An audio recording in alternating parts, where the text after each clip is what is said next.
आपको बहुत बहुत स्वागत है मेरे यूट्यूब चैनल पे। और आज है 23 अगस्त को DFCCIL के एग्जाम में जो जीके जीएस के क्वेश्चन पूछे गए थे, सभी क्वेश्चन अभी तक प्राप्त हो चुके हैं और हम लोग सभी क्वेश्चन को वन बाय वन देखने वाले हैं। तो वीडियो अंत तक बने रहें और चैनल पर नया चैनल को सब्सक्राइब जरूर करें। शुरू करते हैं इसका वीडियो। पहला जो क्वेश्चन पूछा गया था, कावेरी नदी कहाँ से निकलती है? ठीक है, तो कावेरी नदी जो है ये ब्रह्मगिरी पहाड़ियों से निकलती है और कावेरी नदी दक्षिण पश्चिमी कर्नाटक राज्य में पश्चिमी घाट की ब्रह्मगिरी पहाड़ी से निकलती है और 765 किलोमीटर इसका जो है लंबाई है। दक्षिण पश्चिम दिशा में कर्नाटक और तमिलनाडु राज्यों से होकर बहती है और पूर्वी घाटों में बड़ी श्रृंखला में जो है ये गिरती है।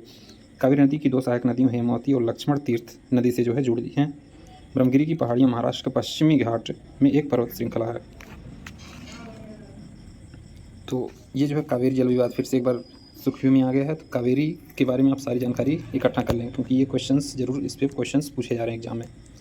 अब देख लेते हैं सिंधु नदी की लंबाई जो 2880 किलोमीटर है और सानो ख्याबाव से निकलती है। गंगा नदी हिमानी से निकलती है। ब्रह्मपुत्र नदी मानसरोवर झील के निकट से निकलती है और 29 किलोमीटर लंबाई है। गोदावरी नदी की बात करें तो त्र्यंबकेश्वर से निकलती है और 1465 किलोमीटर की लंबाई है। कृष्णा नदी महाबलेश्वर से निकलती है और 1400 किलोमीटर लंबाई है। कावेरी नदी जो है ब्रह्मगिरी से निकलती है और 800 किलोमीटर इसकी लंबाई है। नेक्स्ट क्वेश्चन, क्षेत्रफल की दृष्टि से सबसे बड़ा लोकसभा क्षेत्र कौन सा है?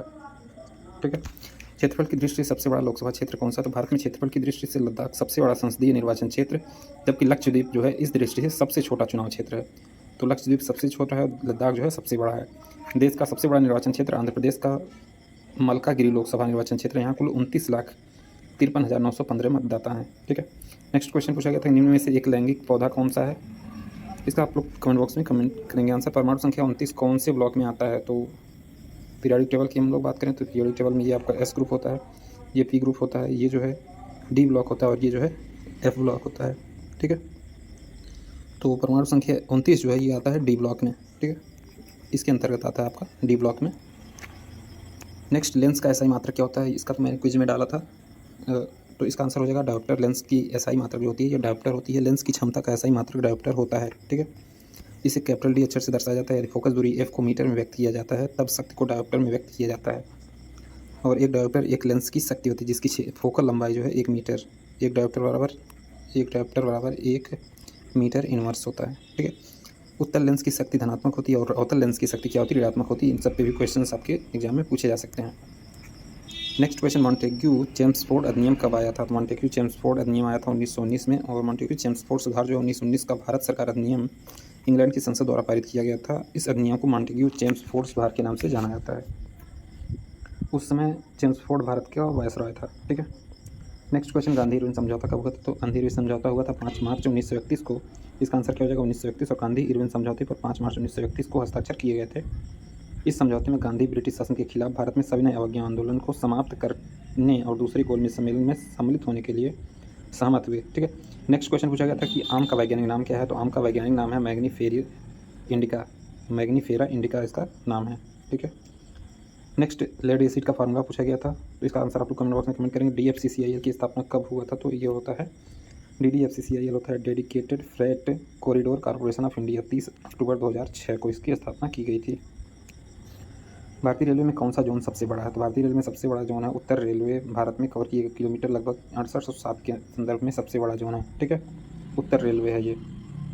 नेक्स्ट, औपचारिक रूप से वर्ष 1952 में स्थापित किया गया था। उत्तर रेलवे में अब जो है 5 मंडल शामिल हैं, अम्बाला, दिल्ली, फिरोजपुर, लखनऊ और मुरादाबाद।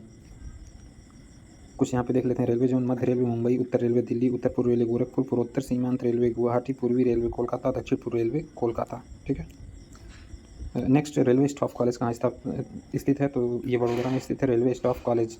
रेलवे स्टाफ कॉलेज या भारतीय रेलवे की राष्ट्रीय अकादमी परिवीक्षाधीन ने लेकर महाप्रबंधकों तक भारतीय रेलवे के सभी स्तरों के अधिकारियों को प्रशिक्षण प्रदान करती है। अकादमी को 1952 में प्रेमनगर देहरादून से वडोदरा में स्थानांतरित किया गया था, जहां इसकी स्थापना 1930 में की गई थी।